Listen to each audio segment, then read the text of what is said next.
Step into the world of Founders Dinner. Stories of entrepreneurial wins, losses, and lessons. Where the essence of entrepreneurship is unraveled in its most authentic form. Stas Balanevsky serves as your guide on this journey of discovery and inspiration. In each episode, Stas brings together entrepreneurs from diverse backgrounds to share their stories. It's not just about their victories, but more about the resilience and adaptability they've shown in the face of adversity. These narratives are more than just stories. They are lessons in courage, determination, and the relentless pursuit of success. So whether you're an aspiring entrepreneur, dreaming of launching your first venture, or an established business leader seeking new perspectives, Founders Dinner is your invitation to explore the transformative power of entrepreneurship. And now, without further ado, let's welcome the host of Founders Dinner, Stas Balanevsky. Welcome to the Founders Dinner podcast. I'm your host, Stas Balanevsky, and I have the pleasure of having David Clar as my guest today. How are you, David? Doing well. Thanks for having me, Stas. Awesome. I'm glad you're here. Let's jump right in. I want to start with you and your entrepreneurial journey. Tell me who you are, where you've been, and where you're headed. Yeah, it's been a journey for sure. It started for me about 20-ish years ago. Purchased a printing company for my parents. They had started in 1978 and ran that for about 10 years. Learned a lot during that process. But it all started back for me when I bought my first business, which was from my parents. So you had printing presses? Printing presses, yep, full commercial print shop. Offset type, or were you in the digital? Yeah, good question. Yep, started in offset, and really actually one of the very first companies in the Rochester area to go to digital printing. That was my first business too. Oh, really? Okay. Yeah. That's great. Yeah, I bought one of the first Macs in Buffalo, and 1985, and off to the races with direct to plate. Oh yeah, great. Yeah, my father was about to make a big investment to switch over from offset printing to digital printing. I was working in a totally different industry and doing sales. My father called me up and said, I'm about to invest about $1 million into some new equipment, but I'm not going to do it unless you want to come on this ride with me. Oh, wow. So I left what I was doing and went to work in the printing industry doing print sales for the family business. So that was really my first foray into that industry, and that led a few years later into he and my mother retiring and me purchasing that company from them. Fabulous. And how'd it go? What happened to that company?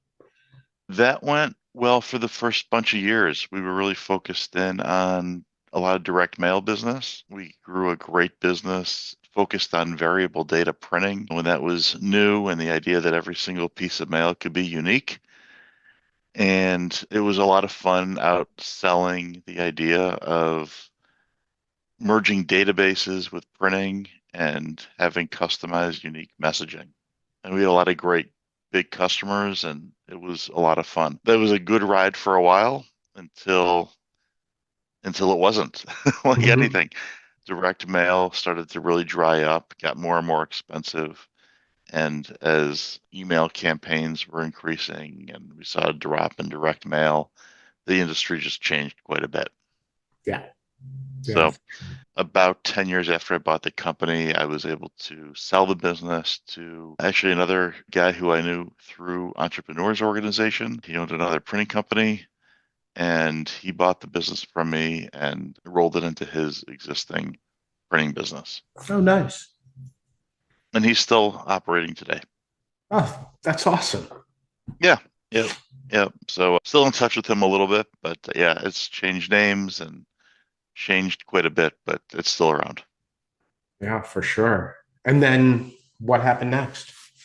Yeah, really one of my big challenges in the printing industry was as we were watching all those changes happen, I was really at one point really ready to throw in the towel. It was just so hard to compete. And one of the pivotal days for me, I remember a customer of mine walking in and showing me a quote he got from an online printing company. And this must have been around 2010, I would guess.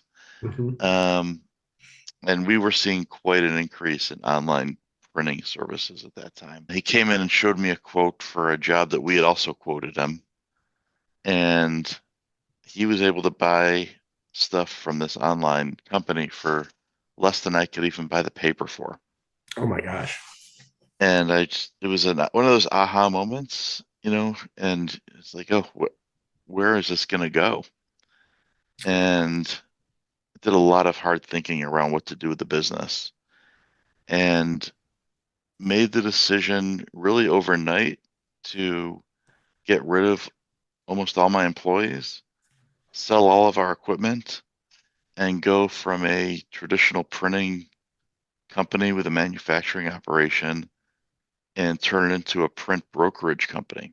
Hmm. So I really just took myself and a couple salespeople with me, sold everything else off, laid off a dozen people, and got into print brokering. And I was buying from the online companies Hmm. and turning around and selling it. We were making better margins than when we were manufacturing ourselves. And it was a pivotal moment for me in that business at the time. I went from barely breaking even and struggling into being a very profitable business. Congratulations I, on the pivot. I mean, rare is the entrepreneur that doesn't just hang on with their fingernails, right? yeah, When the yeah, writing is agree. And clearly on the wall and um, you're like, nope, it was I, hard. I don't think this horseless carriage thing is going to take off. You just, sometimes you got to say, I'm either going to ride this tech or it's going to run me over. Yeah, and it's funny. I was actually and I feel bad. I forget the name of the speaker, but I was actually at an EO event that day, listening to a speaker talking about pivoting at Hmm. just the right moment. And I was really ready to throw in the towel, but it was hearing the encouragement from this person that gave me the courage to really make a big change. You've probably heard the talk 17 times. So when the student is ready, the teacher will appear, Yeah, well said, for sure. right? Yeah, I totally agree. Yeah. Isn't So it yeah, so wild? did that for a while. That's great. So But then you're ended up getting brokering. bored with that. Yeah, we brokered print for about 5 years, and I really just got bored. I missed having my team around me. I missed well, at the time in the printing business, the term was having, you'll know this, Stas, is having, ink in my veins. Yep. And I missed the smell of the ink and the noise of the presses. And after about 4 or 5 years, decided it was time to just move on to something different.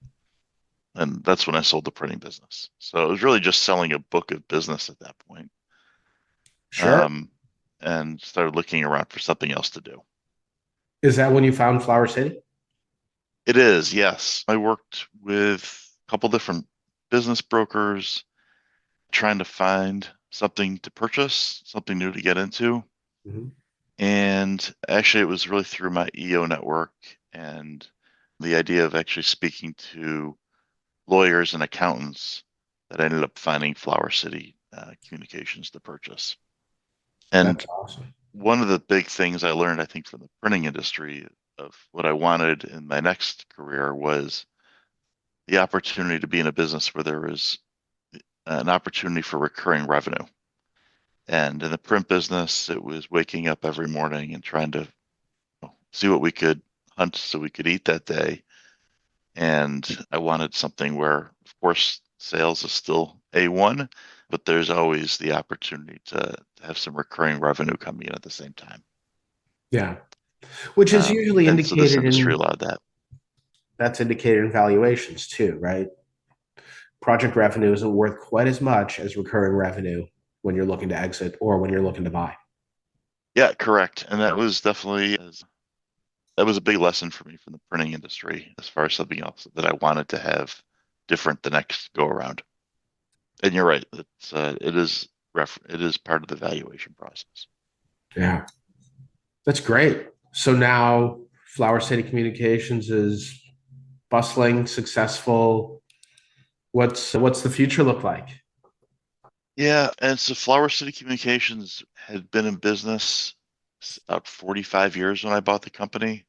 I believe I'm the I believe I'm the third or fourth owner. Has been a traditional reseller and service center in the two-way radio industry Mhm. for that entire time, and always been a dealer for Motorola products. So selling into big manufacturing companies and school districts and police departments and fire departments and anybody who uses this equipment. And I'll tell you, at the time I was looking to buy a business and I saw this company, I thought, who uses that equipment anymore? Oh yeah. Having cell phones taken over. But there was a tremendous opportunity that I saw the industry continuing to change, and actually draw some parallels between the printing industry and the two-way radio industry, in that they are both old, stodgy industries with never-ending fast-paced technology change. So opportunities to continue to sell either of those products, but just the needs and the uses have changed quite a bit. And that's really what drew me into the business, was the idea that there's fast changing technology and opportunity to go really talk to customers about how they can continue to pivot and use new features all the time, and what they're doing and how they're trying to integrate in their own businesses. Isn't that awesome? The fact that you would never, ever, ever have had that perspective had you not gone through what you went through in the printing industry. Yeah, for sure. And yeah, you're right. There's definitely lessons that come from it. I It's interesting, in the printing industry, when we were doing our own manufacturing, something I do miss is that we actually controlled our own destiny fully.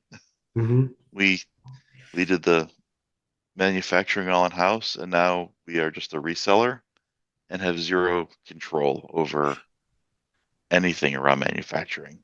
And particular during the years of COVID, when we were seeing supply chain issues, Oh yeah. boy, was I really missing being able to control our output. Now we're so reliant on other companies to supply us with product. Yeah. That's been a big change for me that I don't love. There's pros and cons to both, but I do wish at times we had the ability to turn on the presses and pump out the product ourselves. Yeah, for sure. And you used the key word there, you used lesson. So I'd like to shift gears and I'd like to talk about, I'd like to hear a story. Tell me about something that didn't go right. Tell me about something where you had a misread or something where you were pretty sure and it didn't go your way. Because as we talked before we started filming, you don't really learn a lot from winning. You learn a ton from those missteps. So, to the extent to which you're willing to share, I'd love to hear a story. I'd love to hear about the lesson that you learned. And then to close it out, I'd love to hear about how you've applied that lesson now in your life and in your successful business.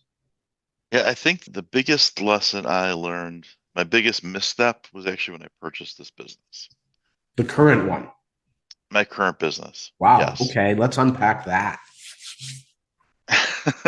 Yeah, there's a lot to unpack there. When I bought the business, I was completely focused on the numbers. I knew what worked and didn't work in my previous business. I knew what a good balance sheet looked like. I knew what I wanted to be finding in cash flow. And I was evaluating businesses based solely on the number. When I actually bought the business, I actually found out that a lot of the numbers that were represented were not real numbers. Oh, wow. And this is after, this, I blamed myself a lot, but this is after having, a couple different CPAs look at things. I had friends that were professionals. They work for large companies doing M&A. They looked over things, and really at the end of the day, There were just things that were misrepresented in the numbers.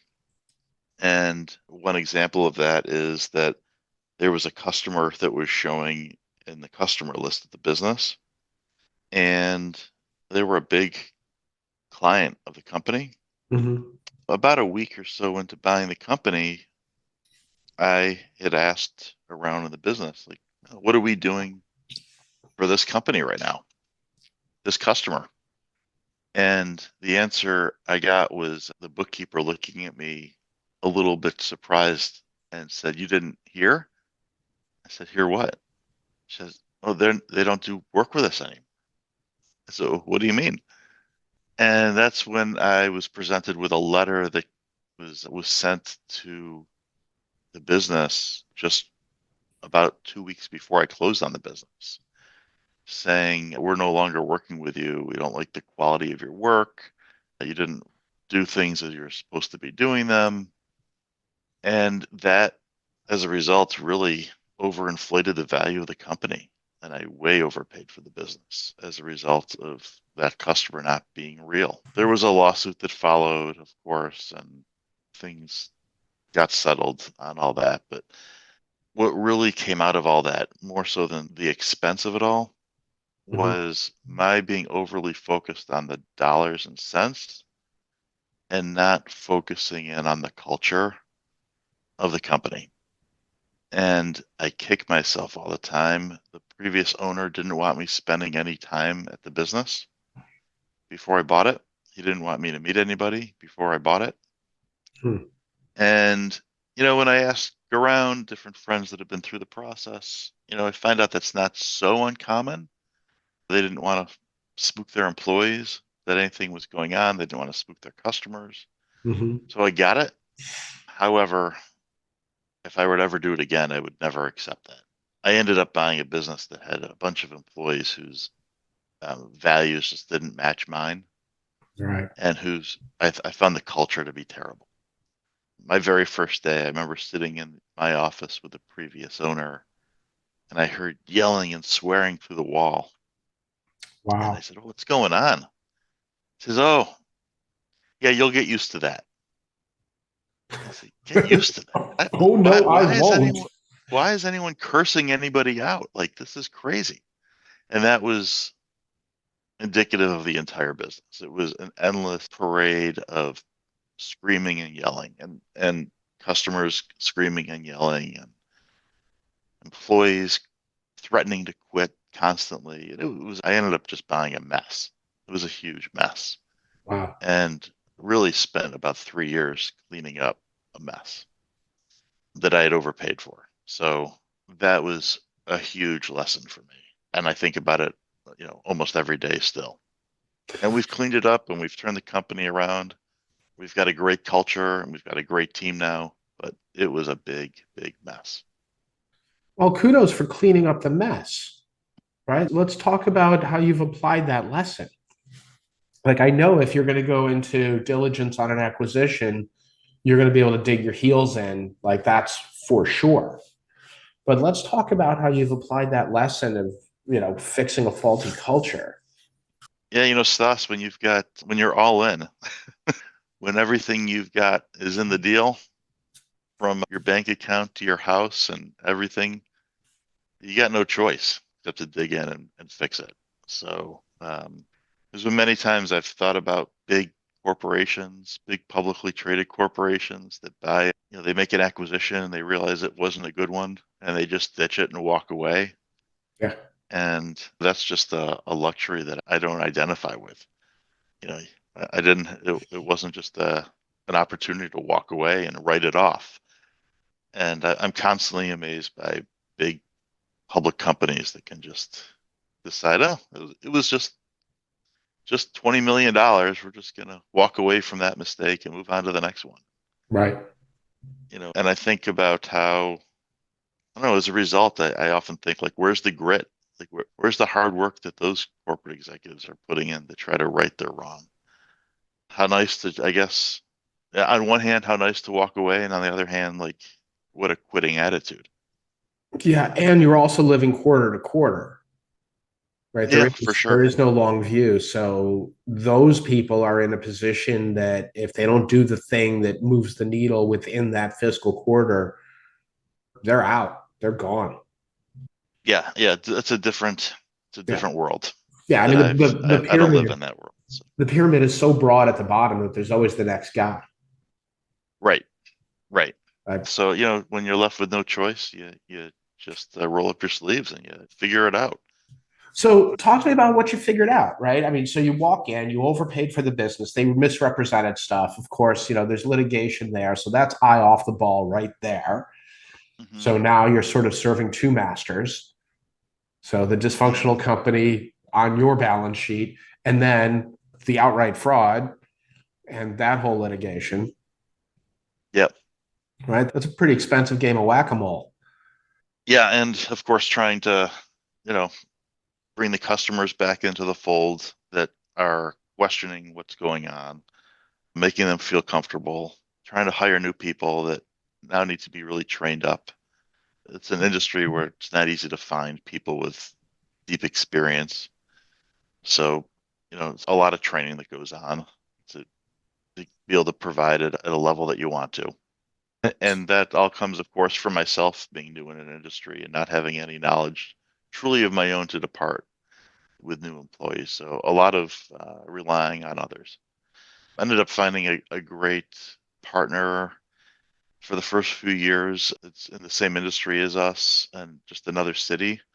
It was really able to help support me along the way and help me figure some things out with some customers. They came in a couple times to help fix some problems that we were trying to solve and paid them for their time and for the training, but they were a great partner when we really needed somebody. Super grateful that we were able to identify a company that could do that with us, and really also a great manufacturer that we represent. Motorola has just been awesome in being able to support us as well and bring in the proper training for us. And so that kind of all put the band-aid on the immediate problem with our customers Mhm. and allowed me to focus more on culture and hiring the right people and really being able to bring in a team that I thought represented the values that were important to me. And the biggest is really just around treating people the way you want to be treated, right? So treating people well. We talk a lot about teamwork and professionalism here, but my favorite corporate value we have is family, Mhm. and making sure that we treat each other like family, but also making sure that our employees' families come above everything else and recognizing there's something important going on with somebody at home and giving them space to get that resolved. That's awesome. That's so important.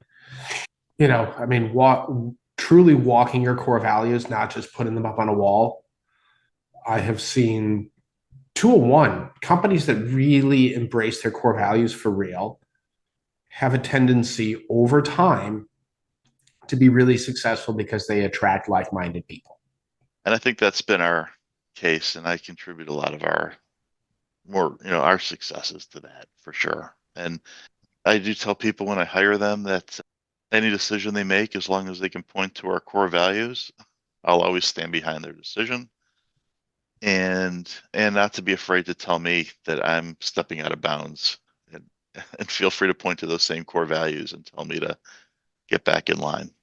I think it's important. That's And I have the same, I'm guilty of forgetting some of those things sometimes and plowing ahead in a direction that maybe I shouldn't be. And it's important to me that the people I surround myself with can rein me back in and point to those values. And as that long as is we can the all be on the same page, that's awesome. that is the coolest short circuit I have ever heard to getting to the highest level of just safety. Right, you're familiar with the four stages from inclusion safety to learner safety to challenger, sorry, to contributor safety to challenger safety, right? That intellectual I'm safety. not familiar. No. It's this continuum that starts with just inclusion safety where you're free from harm, And then you start getting into a social exchange where learner safety is the exchange of my willingness to teach you in exchange for your ability to learn. Okay. Next is contributor safety, where the social contract there is autonomy in exchange for results. I'm not gonna bug you if you're hitting your numbers, you're doing your thing, your people are happy, right? Like if you're doing your job and you're awesome, my only question is, how was your weekend? Is there anything I can do to help you? Or hey, I'm going out to Starbucks. Do you want anything? Yeah. And then that fourth level, that unbelievable, like the where we want to get to as teams is that of challenger safety. And here you are telling people that right, absolute contributor safety. I will absolutely back you if you can point to a core value that you use to make that decision. And then bridging them right into challenger safety, saying, if I'm stepping out of line on a core value, I invite you to call me out on that. And that's okay. Yeah. I Yeah, love for sure. that. I like that. That's so Thanks. cool. Because once you get to challenger safety, then you never worry about why somebody's throwing a toaster at your head, right? If someone throws a toaster at your head, it's probably because they want you to duck because something worse was about to hit them, right? So there's Well never the said. Yeah. question of like, why is Dave being mean? He's not. He's like, you're in danger. Yeah. Well said. Yep. And yeah, thanks. Yeah, the teams that I see that really have that, that high level of challenger safety, it's unbelievable because then it's them aligned against the problems that are coming in to hurt them versus infighting or posturing or wondering or, you know what I mean? It's that the ability to take feedback from from people outside of their area of expertise. Yeah, we also push our customers on that as well. It is part of our onboarding process with our customers is values. When we have customers that are not aligned with us values wise, we will. It's only happened a couple of times, but we've had tough conversations with customers and just tell them like, clearly respect is not something, that is in your vocabulary, and that's part of what we do here. And so we just need to part ways. Wow, that's Um, gutsy. but yeah, and I guess going back to your question before, things you've learned, lessons you've learned, that really just comes from back in my printing business. I have a clear memory of a customer, one of our biggest customers, who would call all the time, shout. And he had one of those personalities where he just needed to shout, scream, and I'd watch my employees like hang up the phone and they'd be crying. Oh, It's like, oh, what happened? Like, oh, Mike called again. Like, oh my God. And I just watched my employees get berated, and I didn't do anything about it because, quite honestly, Mike was a huge customer of ours, and we needed the revenue. right. And I don't know if just I was younger and didn't know better, but the idea that any of our employees would be treated that way today, that's just not going to fly. Good for you. It's just not worth it. It's just not worth it, no matter how big the customer. That's yeah, that's amazing. That's a luxury. Maybe so. Maybe so. Well, I mean, it is and it isn't, right? I think I looked through my entrepreneurial journey, and of course, I took gigs that I shouldn't have taken, that I didn't want to take. But there's this whole eating thing that I really enjoy, and a family that I had to feed. And you sort of say, all right, I'm going to take it. But I mean, I can see the point of where your staff has to take it. I can see you stepping in saying, nope, that's it. I think to your point about having to feed a family, there's been situations where I've taken that on myself and taken it off my employee's plate. Right. If there's any type of value in that customer, even if they're going to be so challenging, I'll take that on myself, maybe for a while before we get rid of the customer, and see if I can retrain the customer, or at least I'll be the one who gets beaten Yeah. instead of somebody else. I'll take the beating, just as the guy in charge. The buck stops here, right? So I'll take Well, the yeah, beating that, and before he's got a somebody lot of else. experience taking a beating. I unfortunately do. Yeah. Well, I think we Read all. a whole book on that. Yeah. But listen, I mean, that's the job of a gentleman, right? Is you step in and you say, I'll take this one. Yep, and I think there's a good leadership lesson in that. People that are watching, everyone's always watching. So I think it goes a long way to step in and take those punches. Yeah, that's amazing. What a story. What an awesome journey. So what's the future for you? What's your 10-year target? Yeah, future for me is to keep growing the business we're in. We've, over the last few years, really expanded our own product offering. We continue to be a dealer for Motorola Solutions, but that company has expanded their own product portfolio greatly over the last 5 or so years. Mm-hmm. And I think we've fully embraced the direction that they're going in. And as such, we've increased our offerings to match what the manufacturer is offering. There's a lot of companies in our space, a lot of dealers in our space that still just want to sell two-way radios, which is fine. But what we've been able to do is really find some unique selling propositions along the way. And I think we've done a great job of finding ways to integrate that communications technology with other different forms of security that our customers have or are looking to have. And we've become a full integration partner to our customers on the security side of their business, and not just the two-way radio guy anymore. And it's been a lot more fun as a result for myself, and I think for our team. We're able to have much deeper conversations, and I think have much more of an impact on our customers' businesses. So yeah, we're just going to continue building that, and that's where I see us for the next 10 years, is just continuing to build that trust up with our customers. As we talk more and more about security with our customers, there's a higher level of trust that comes with that relationship. Mm-hmm. And we've been building up our team the last couple of years, and some people that can bring greater skill sets to us in that world. And we've been able to have some just great impact, I think, on our customers and what we can offer them, and ways to make them more efficient and safer. What I'm really enjoying is being able to have an impact in how our clients can offer a safer surrounding to the people that they serve, whether it's their employees or their visitors, whatever the company might be, whoever they're dealing with. And that's what we're going to continue to focus on. That's fantastic. That's awesome. Congratulations on your success. And thank you so much for being so vulnerable and sharing your story and sharing your missteps. And because, I'm sure you're like me, if this helps one entrepreneur when they're going into diligence and they're told, no, you can't talk to any of our customers, they'll be like, nope, I'm calling BS because I heard this guy and this happened to him and I don't want to do that.